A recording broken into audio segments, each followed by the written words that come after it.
Morning everyone. It is nearly 8 o'clock in the AM. I'm not going out metal detecting today. I'm just going to go for a drive out the lake. See if my buddy Don's out there fishing on his boat. I might get out and have a dabble with him for a couple of hours. If he's around.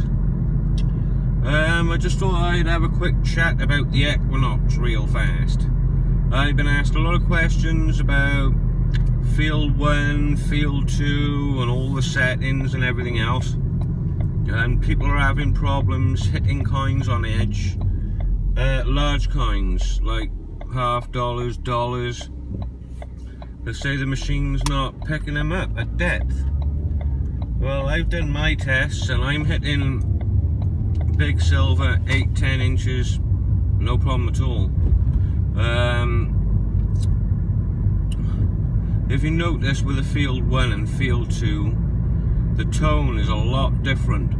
So when you're in amongst iron, it's hard to differentiate between iron and a good target. Even if you're in a quiet field and you get what you think is a good tone on field 1 or field 2, just flick over to Park 2, go over the target again. If it's a good target, it'll stay as a good tone. If it's a crap target, it'll give off an iron grunt, which it won't. Oh, it's pretty hard to explain. I'm going to have to take the machine out and show you guys what I mean.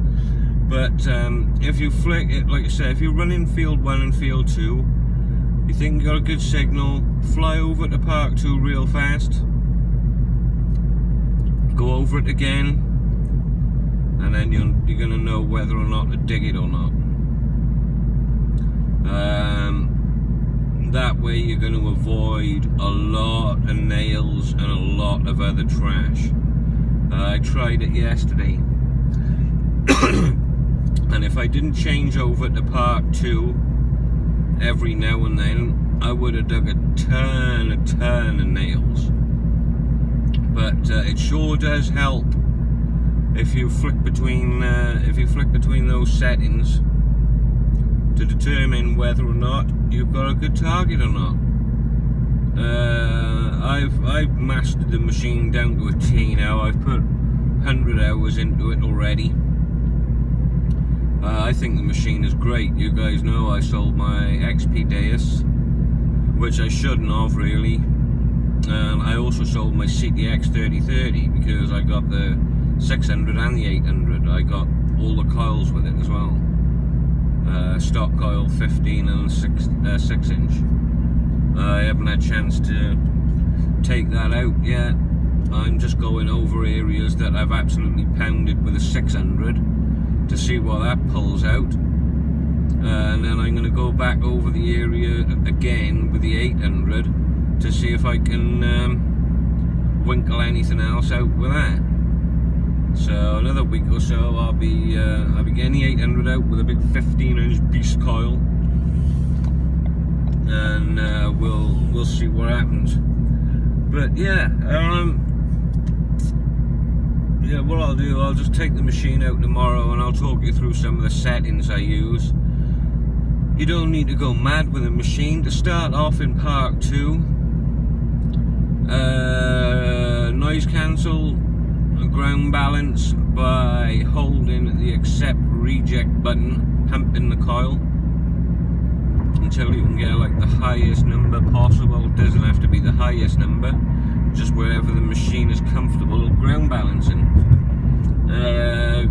Go onto your threshold, turn that up to like 15, between 15 and 18. I'd recommend 15 if you're wearing a headset, because the humming will just drive you nuts. I'd put the sensitivity on no higher than 18. If you run the sensitivity too high, you will miss targets, especially the deeper quarters and all that sort of stuff. You might think that's nonsense, but it's the truth.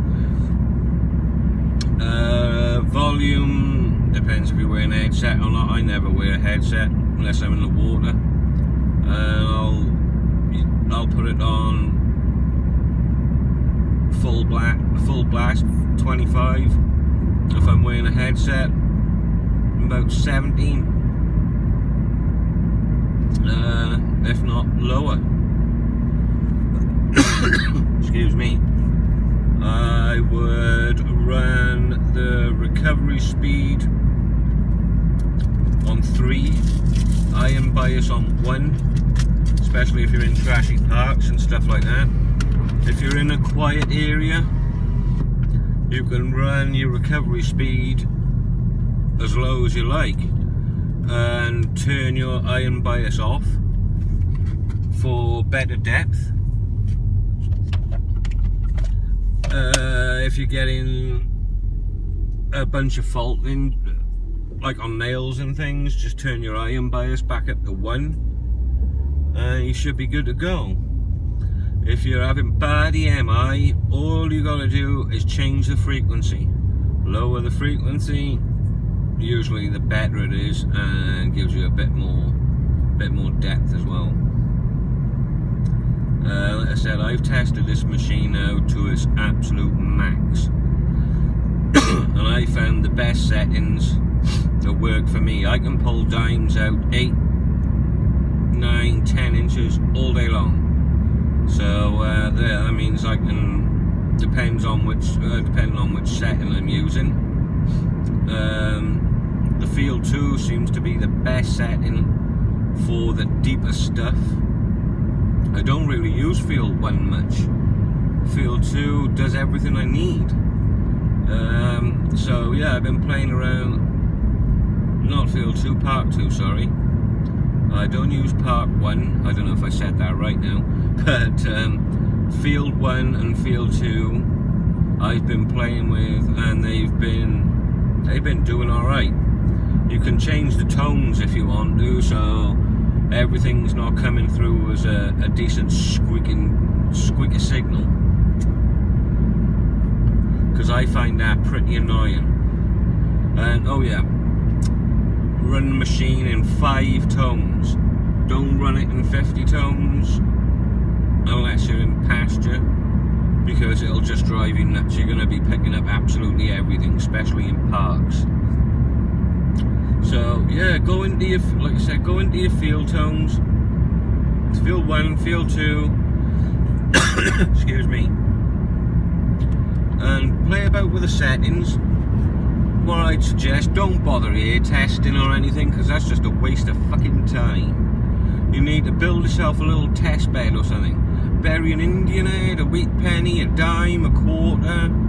Don't have to worry about half dollars and dollars, because if you're hitting a quarter, you're going to hit a $half or $1. Do you know what I mean? So I bury the dime at 6,